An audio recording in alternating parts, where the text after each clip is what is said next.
Okay, so we're in a one-bedroom apartment. What style of styling is this called?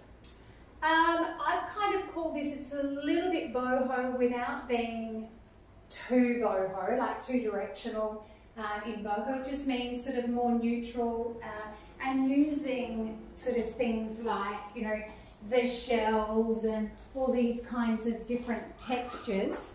And that sort of reference in the bedroom, which we'll see when we go through, but just more than neutral tones and things like that. So I kind of, it's sort of a Scandi boho without going too far in that boho direction, because there's a lot of people that looks kind of doesn't appeal to them.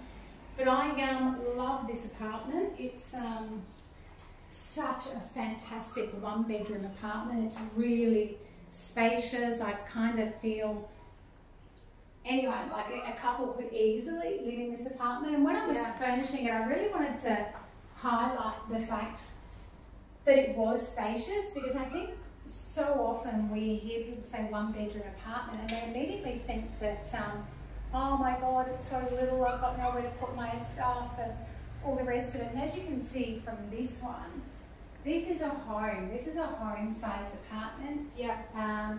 Could easily sit 4 people out here. You could entertain people in this one-bedroom apartment. Absolutely, easily. And we could have put a bit of dining room table in here. We could have easily put a sort of a 6-seater, but I decided to put that, add the additional dining outside, because this is the apartment that has, you know, you can get some beautiful views out the front there. But another thing that I wanted to show you for this is, I intentionally put all this additional storage here, because that storage can hold so much stuff.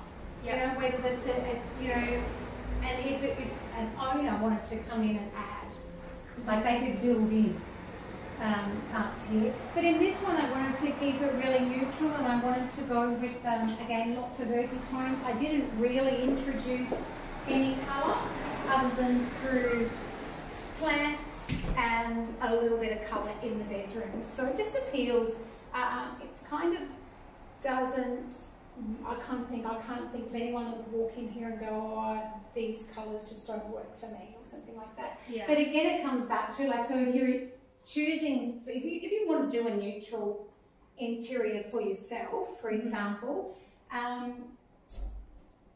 neutral interiors really require texture. You know, and neutral interiors require texture. Yeah, they absolutely do, and variation in those neutral tones. Okay. So if you look at the sofa, for example, over here, we've added, so we've just got like the linen look sofa, but then we've added texture with the diamond pattern here. Then we've got this stripe pattern. We've introduced this really heavy knit as another texture, and then on this table we've added texture there, and we've put texture in the rug, and added a different dimension with our beautiful big cow up there on the wall. Oh my gosh, he's so cute. He is so cute, isn't he? Look at him. He's gorgeous. So that's a really key factor, when, because a lot of people go, I really like a neutral interior, but I've bought all these neutral things and it's really boring and it's got no life. And that's what the secret is. It's just adding texture. Got to have texture and sort of like just little different movement, you know. So even in the artwork, we've got movement and texture in the artwork, instead of it just being, you know, a simple, you know, like a really flat painting. That was chosen for that reason. Lamp with texture in it. So it's just creating, same colour palette, just different textures again. I always say to people, choose your colour palette and then go nuts.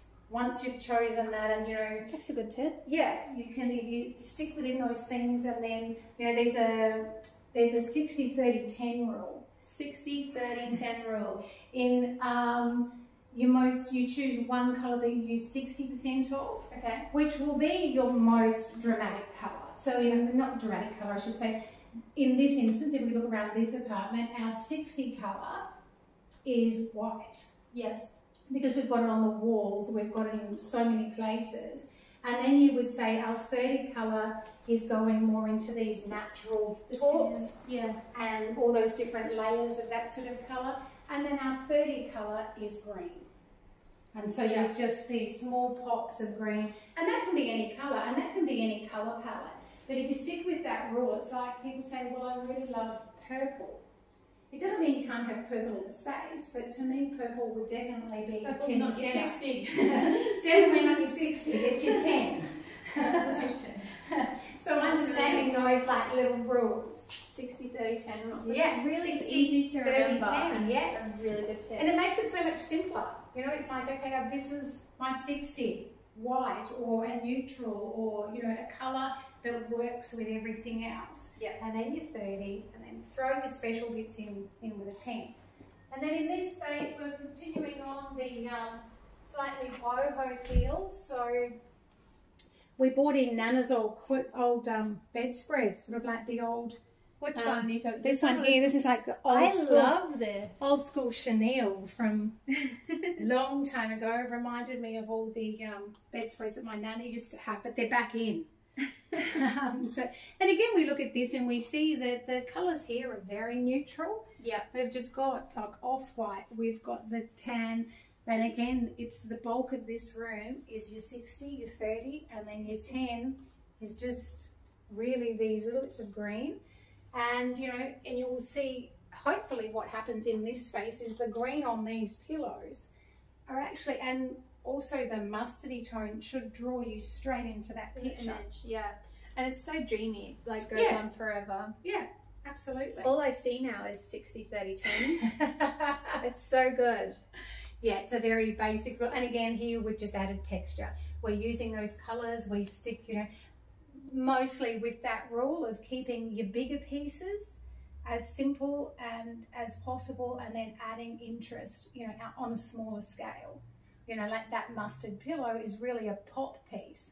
Yeah, it's in this space. It stands out. Yeah, it's but then if you look at, so for colour reference for people, so green and yellow, for example, in any shade, they're actually complementary colours. Okay. So if you look at the colour wheel, they are colours that work together.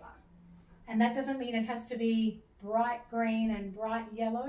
You can look at all different tones of those two colours. And then, of course, that cushion references the timber and everything in the room as well.